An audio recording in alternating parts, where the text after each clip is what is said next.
Hand பண்ணிட்டு அது கிளம்பி போயிரும். சாவிய வீடு பூரா தேடுறாங்க. ஹீரோ வந்து கேஷுவலா ஒரு ஒய்ஃப் கிட்ட பேசும்போது, அப்ப கூட அவங்க பேச மாட்றான். மெசேஜ்லயே வந்து எல்லாத்தையும் வந்து டைப் பண்ணி அனுப்பு. ஹீரோயின்க்கு லேட் ஆயிடுச்சு அப்படின்னு சொல்லிட்டு 2 பேரும் கேப் புக் பண்ணி போறாங்க. ஒண்ணா தான் போய் அவன் ஹேண்ட் போட்டுருக்காங்க. 2 பேரும் வந்து கார்ல போயிட்டே இருக்காங்க. அப்ப என்ன ஆகுதுன்னு பார்த்தீங்கன்னா, ஹீரோ வேற அப்படியே பெருசாவுது. அந்த ஒய்ஃப் பார்த்துட்டு தயவு செய்து இது மட்டும் பண்ணிடாத அப்படின்னு சொல்லிட்டு மெசேஜ் அனுப்புறாங்க. Guess what? கண்டிப்பா அது பண்ணிட்டாரு. பண்ணதுக்கப்புறம் என்ன ஆகுதுன்னா, சரியான நாத்தம். உடனே வந்து இந்த டாக்ஸி டிரைவர் என்ன பண்றா, கதவ தொறந்து விட்டு வெளில தொரத்தி விட்டுர்றான். ஹீரோயினுக்கு மூச்சு முட்டி விண்டோலாம் ஓப்பன் பண்ணி மூச்சு வெளில விட்டுட்டு இருப்பாங்க. அந்த அளவுக்கு மோசமா ஒரு வேலை பண்ணி விட்டுர்றாரு. இப்படியே இவங்க 2 பேரும் நடந்து போயிட்டு இருக்காங்க. டாக்ஸிக்காரன் இறக்கி விட்டதுனால. அப்ப என்ன ஆகுதுன்னா, சாலி போயிட்டு இருக்கா சைக்கிள்ல.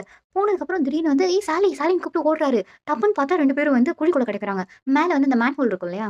இந்த ட்ரெயினேஜ்குள்ள 2 பேரும் விழுந்து கிடக்குறாங்க. விழுந்து கிடந்தோனே, அந்த மூடியும் வச்சு மூடிட்டு போயிர்றானுங்க அந்த வேலை பார்க்குறவங்க. 2 பேரும் உள்ள நின்னுட்டு கத்து கத்துன்னு கத்துறாங்க. அப்ப வந்து யாருக்குமே கேட்கவே இல்ல.